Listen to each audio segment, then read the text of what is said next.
Hi guys, Jace here. We're here in Woodhill, first ride for a couple of months out here, and there's a new trail here, Snakes and Ladders.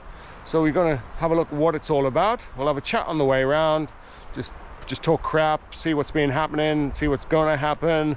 Hopefully it's not too boring, and I'll try to keep you interested on the way around as you see it. Let's get to it. I'll just orientate you. Walker Road here. If you go past no vacancy and carry on going, or you can either hit it by going Tugs Undies and just turning down here, past this, here's a tip, and then straight to Snakes and Ladders. So you've got Tugs Undies and Snakes and Ladders if you want a cross-country loop. Let's get to it. Come on, man. Let's go. It's a grade 3, so it's probably going to be some up and downs, which is good. It'll probably be quite soft today, I'm guessing, still.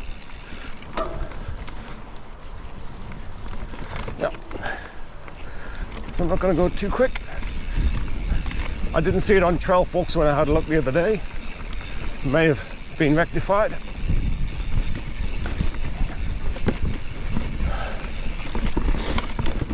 Okay, let's have a talk about what's happening in my world. Hopefully your world is good.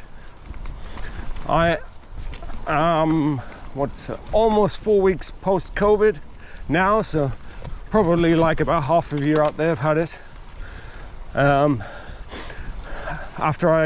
The day after I got back from the South Island trip over Easter, I was about to go to the dentist. I thought, oh, don't feel quite right, so I took a test and I was positive, so lucky dentist. So yeah, took me a good 3 weeks to get over it. I guess I was trying to ride during it, but I was only going very slow, so the heart rate was low. Still soft here, so I kept it kind of zone 2 endurance pace, and I was more tired than normal. Let me know kind of how you guys felt in the comments below, and hopefully you've all recovered now and no one's got the dreaded long COVID.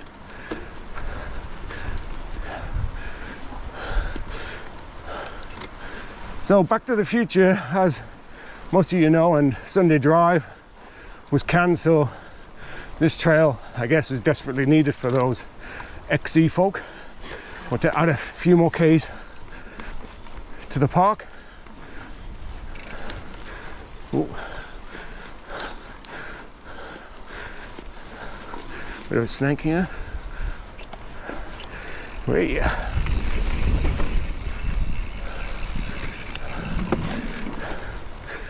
I did manage last weekend to do an Enduro.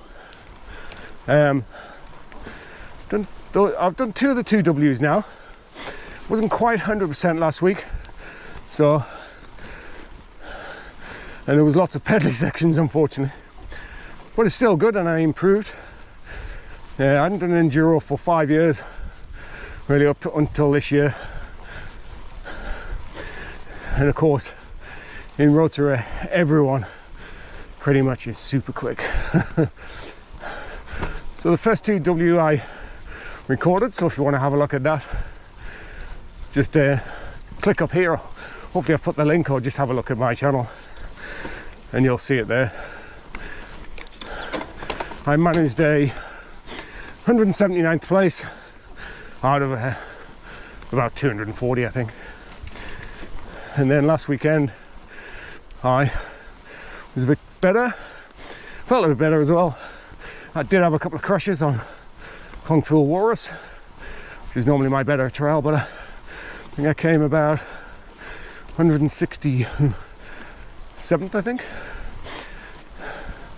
Well, it's crazy how close the timing is. I think 30 more seconds would have probably got me 150th. So one crash, you drop down to 200, and no crashes, you probably get 150th. There's one more to go in, when is that? A few weeks time. I haven't entered it yet. I think it's that last one. Oh, this is quite good. Put it down. Whew. Nice.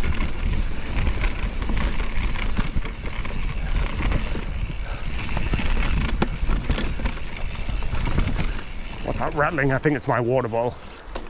It's broke. Water bottle holder,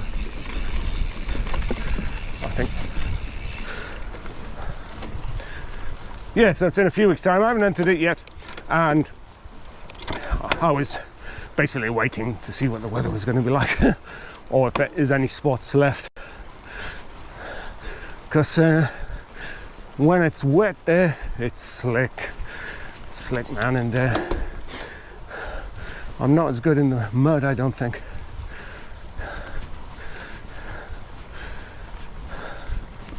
But if you haven't done one before, I thoroughly recommend it. You can do the short kind of route, which is 4 stages, slightly easier, and that'll be quite good fun, a good intro into it. Or if you're coming back from Enduro, not quite as fit as you want to be, start for there.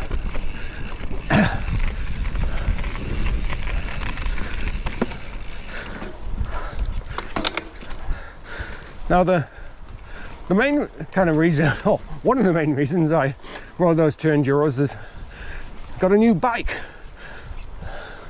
So my pivot, it splits here, exit, back to the start. So there's a couple of outs you can do here. I'll carry on. Yeah, I got a new pivot. Sorry, a new bike, a Pivot Firebird 29er. I think they're on version 5 now. And I sold my Canyon, and yeah, bought the Pivot. And it's a beautiful bike. Now, part of the reason I got the Pivot was because it was available. They had them in stock at MEC Bikes, so I got that. Funny thing is, I went down to Rotorua and it felt as though everyone else was on them as well. So Pivot are obviously been doing a good job over here selling them, but it is a good bike, and it's crazy stable and quick, especially in a straight line. If you want to have a look at it, there's the video on my channel again about it, about all the specs and what it looks like and a little bit of how it rides. But I can tell you it's a lovely bike. Rides really well, you know, eats that kind of stuff up. If it had a better rider on it, it'd be going so much faster.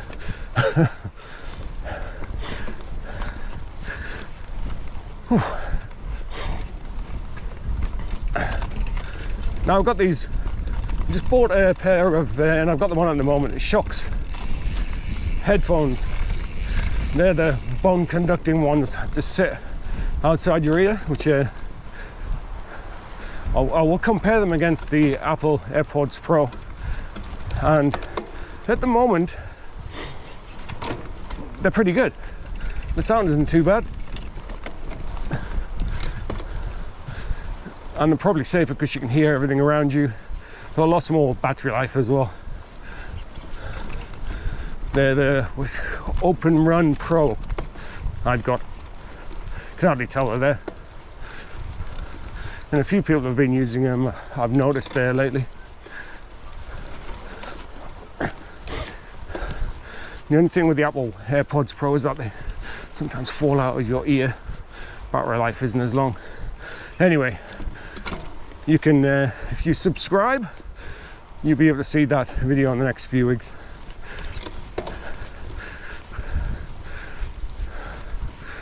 Whew.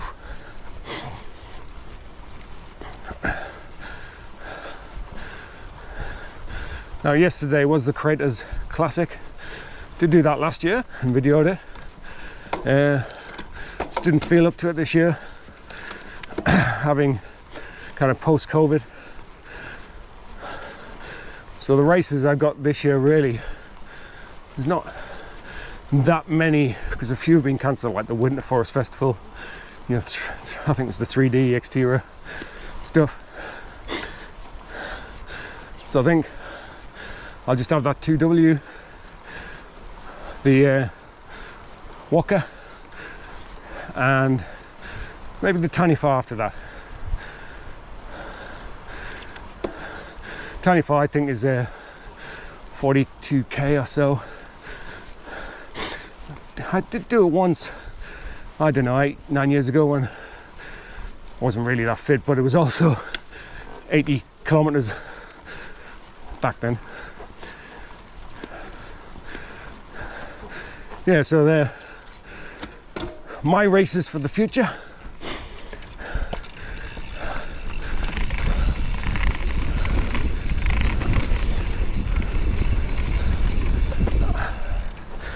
I know what that rattling is.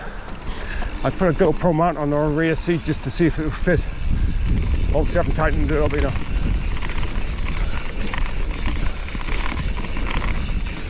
This trail is pretty good. It's actually still a little bit soft, as you can see, but oh, steep. But yeah, those XC people or people that want a bit extra, it seems to be pretty good so far. Now, there's a thing out there, some of you might have heard of it, called the New Zealand Mountain Bike Crown. I think this was used to happen back in the day, and they restarted it last year, so about a year and a half ago. And what they do is basically anyone, I'm not sure if you have to actually email them to enter or do the website to enter, but if you do that, they've got a certain amount of events through the year, and dozen or so that they choose to be part of their New Zealand mountain biking crown. Obviously it was a bit disrupted, so they've pushed it into this year just to get those races that they missed, or some of them. So you can have a look on their website, New Zealand Mountain Bike Crown. Don't know, I'll put their website just below there, but yeah, I'm coming in at second at the moment out of, I think there's quite a few hundred people on there.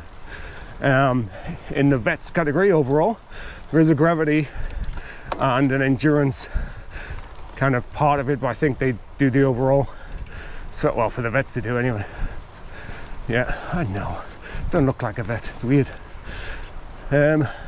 But yeah, I'm coming in second overall. I'll be trying to keep in the top 3, I think.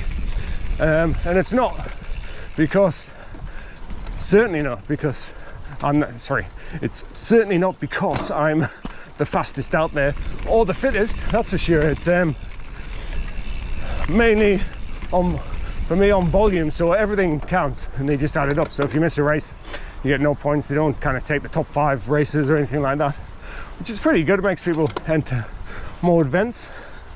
So yeah, check it out. There's only 3 left, which is the 3 I'm doing on the calendar. Yeah, the top guy, I think he's called Ken Wilson. He's way ahead. He's done like half the amount of races I've done, but he seems to have kind of won every one of them, I think. Yeah, so that's the New Zealand Mountain Biking Crown. So no doubt they'll have it back next year. So check it out. Put your name down. It'll be quite good fun to compete against your mates, I guess, if you want to, or look how everyone else is doing. I can't see me being back up to those dizzy heights again. So I'll make the most of this year.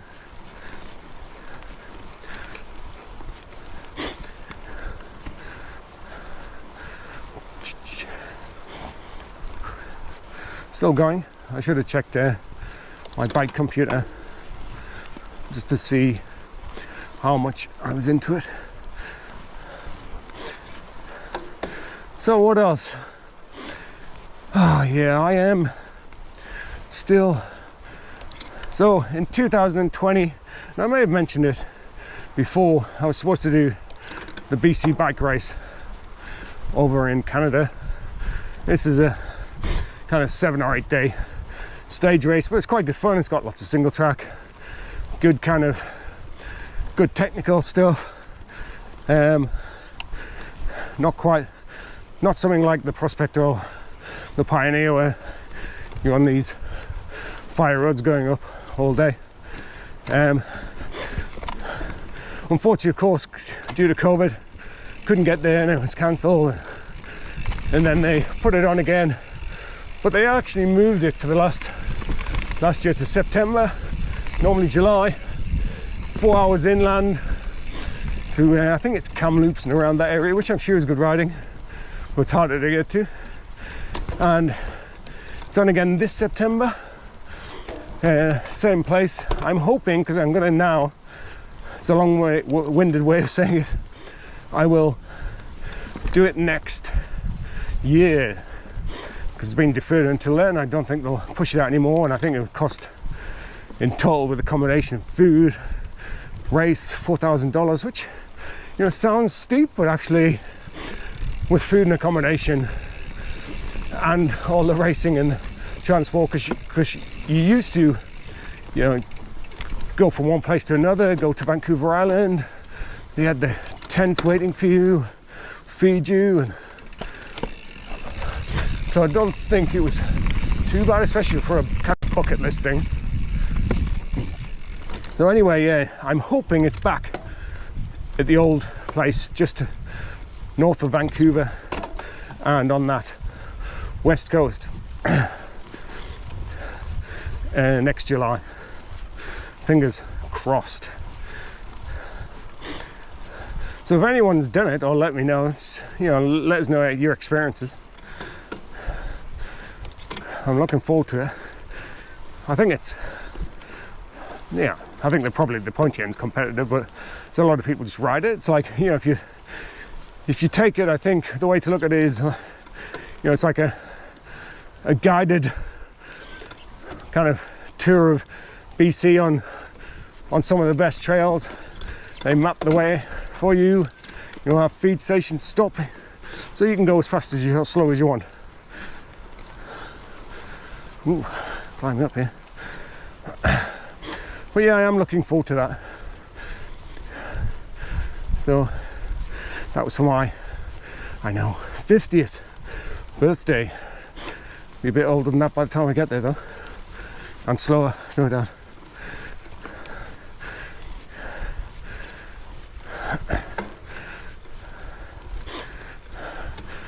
Now I'm looking forward to, kind of looking forward and not to getting on a plane to ride overseas, which, I mean, hopefully everything, you know, will be easy to do by next year. I did briefly look at it, doing it in July, to go to Whistler. It just seemed to be a bit too hard, to tell you the truth, and more expensive.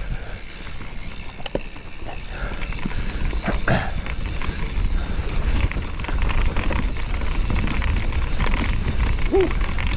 Nice, I'm going right along the road here. Not quite sure which road it is. You get disorientated a little bit, and of course I've been having a chat.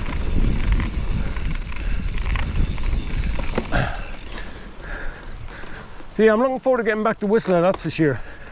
It's so good there, it's such a mecca, and quite easy to get to for us in New Zealand. You can hop on one flight straight to Vancouver, get the Whistler shuttle, takes a couple of hours. You kind of normally would leave Auckland, say, at 8 p.m, land on the Friday, land in Vancouver 2 p.m. Friday. By the time you get to Whistler, go through Vancouver, it'll be around about 5 p.m. You know, unpack or dump your stuff, go into the village, have something to eat, and get ready to start the next day. It's about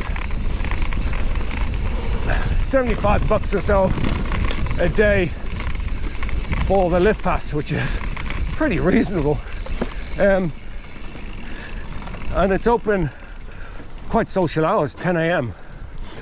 So you can kind of mooch around in the morning, you know, sort your bike out, go down there, and it often closes about, I think it's 8 p.m, but you know, if you start at 10, it's pretty rare you're going to see 8 p.m. You may try to do it the first day and regret it, because you, like I've seen some of the mates do, their hands are wrecked, forearms are gone, and wished they'd done a shorter day. So I'd probably recommend riding, you know, 10 till 4, you know, 10 o'clock, 2-3 hours, have lunch somewhere, village, creekside, and then ride again, 4 p.m, have a snack, either call it a day or carry on for another couple of hours if you're, you know, feeling really good.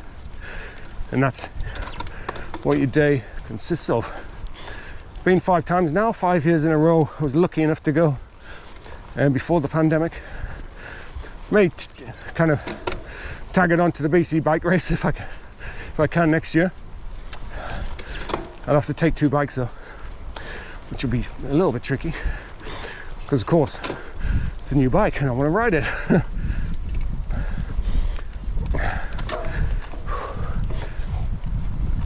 Oh, talking of new bikes, yes, I had ordered a Epic Evo, and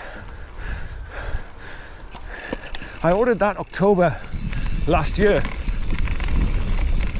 Epic Evo Expert, and it was due to arrive in June. I was going to swap some of these things on it, maybe get a axis dropper, but got the old email saying going to be delayed probably till October, which, you know, for a 2022 bike, I decided I didn't need it that much. You know, it's not much different to the one I'm riding, so this will probably last for another year, maybe the BC bike race or not, because, you know, October to get the 2022 bike, in October the 2023 bikes will be out, and they'll be in different colors, and it's, you know, as you know, it's all about colors and how it looks.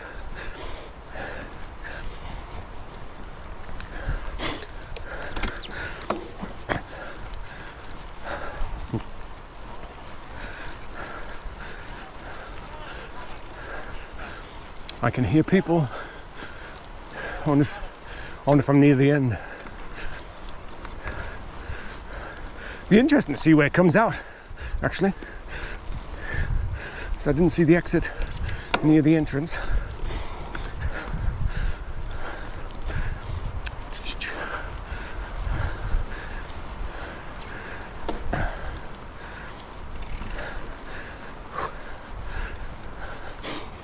Oh, here we go. Oh, well, the exit was next to the entrance. I didn't see it. Oh, okay, excellent. Whew. Well, there you go, guys. Snakes and ladders. Thanks for keeping me occupied, and thanks for the chat. Put some comments below if you got any comments about what we've had a chat about, and I will see you again out on the trails. Don't forget to like, subscribe, do all that kind of stuff. I'm on about 740 subscribers. It'd be great to get to 1,000, which is the aim. See you out there.